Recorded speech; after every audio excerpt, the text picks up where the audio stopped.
வாழ்த்தி மகிழ்வோம். அகத்தவம் ஆண்டின் ஒவ்வொரு நாளும் பிப்ரவரி 23 ஜேம்ஸ் ஆலன் அவர்கள் புக் ஆஃப் மெடிடேஷன் என்ற அந்த நூலில் கூறிய அந்த பதிவினை காண்போம். முதலில் தமிழ் மொழியில் ஒரு சொல்லில் கூற வேண்டுமென்றால் நுண்மதி என்று கூறலாம். அவர் கூறிய அந்த ஆங்கில உரையிலிருந்து தமிழாக்கமாக கூற வேண்டுமெனில் ஒரு சொல்லில் நுண்மதி என்று கூறலாம். உண்மையான ஆற்றலும் செல்லும் சொல்லும் உள்ள ஆண்களும் பெண்களும் குறைவு என கூறலாம். பதித்தவற்றை உண்மையான ஆற்றலும் செல்லும் சொல்லும் உள்ள ஆண்களும் பெண்களும் குறைவு. ஒரு மனிதர் தன் உடைமையின் இன்புறலில் எஞ்சியிருக்கும் வரைதான் அமைதியும் உடன்பிறப்பு எனும் உலகளாவிய அன்பு ஆகியவற்றின் கொள்கைகளை நம்புவதாகவும் கடைபிடிப்பதாகவும் தன்னைத்தானே வற்புறுத்துவது எளிது. ஆனால் அவரது இன்பங்கள் அச்சுறுத்தப்பட்டால் அல்லது அவை அச்சுறுத்தப்படுவதாக அவர் கற்பனை செய்தால், அவர் போருக்காக உரத்த குரலில் கூக்குரல் இடத் தொடங்கினால், அவர் அமைதி, உடன்பிறப்பு மற்றும் அன்பை அல்ல, அதன் மீது தான் நம்பிக்கை வைத்து நிற்கிறார் என்பதை காட்டுகிறார்.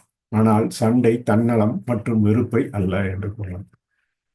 ஒரு மனிதர் தன் உடமையில் இன்பொருளில் எஞ்சியிருக்கும் வரைதான் அமைதியும் உடன்பிறப்பு எனும் உலகளாவிய அன்பு ஆகியவற்றின் கொள்கைகளை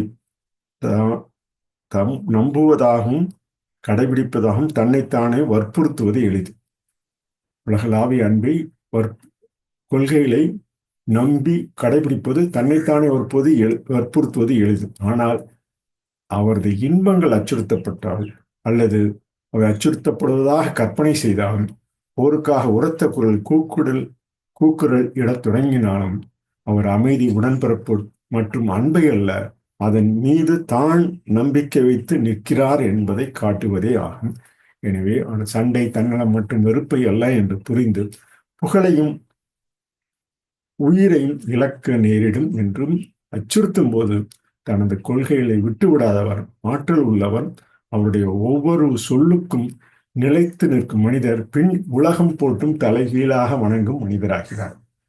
புகழையும் உயிரையும் இழக்க நேரிடும் என்று அச்சுறுத்தும் போது தனது கொள்கைகளை விட்டுவிடாதவர், புகழ் பெறும்போது அல்லது உயிரை இழக்கும் போது உள்ள அந்த அச்சுறுத்தலின் போது தனது கொள்கைகளை விட்டுவிடாத உள்ள ஆற்றல் உள்ளவர், ஒவ்வொரு சொல்லுக்கும் நிலைத்து நிற்கும் மனிதர் பின் உலகம் போற்றும் தலைகீழாக வணங்கும் மனிதராகிறார். உள்ளுணர்வு ஆற்றலை பெறுவதற்கு அந்த உள்ளொளி மற்றும் ஐவொளி தவிர வேறு வழி இல்லை. அதை நுண்மதி என்ற ஒரு சொல்லில் நாம் உண்மையான ஆற்றலும் செல்லும் சொல்லும் உள்ள ஆண்களும் பெண்களும் மிக குறைவு. அந்த நுண்மதி உடைய உள்ளுணர்வு ஆற்றலை பெறுவதற்கு அந்த உள்ளொளி மற்றும் அறிவொளியை தவிர வேறு வழி இல்லை என அந்த நுண்மதி உடையோரின் பின்பற்றி உலகம் போற்றும் மனிதராக நாள்தோறும் நிலைத்து நிற்போம் என கூறி ஒரு பதித்த ஆங்கில பதிவினை காண்போம். What he says in English, we can say it in acrostics. Insight, illustrate nuances signifies inwardly great hope truly. That's insight what we say on the day of February 23rd every year. We can put it in single word, insight. Illustrate nuances signifies inwardly great hope truly. That's the insight. Meaning also the same. It contains the acrostic word on the insight what every one of us should have. But to illustrate nuances signifies inwardly great hope to be. Men and women of real power and influence are few. It is easy for man, so long as he is left in the enjoyments of his passion, to persuade himself that he believes in and adheres to the principles of peace, brotherhood, and universal love. But if, when his enjoyments are threatened, or he imagines they are threatened, he begins to clamor loudly for war. He shows that he believes in and stands upon not peace, brotherhood, and love, but strife, selfishness, and hatred.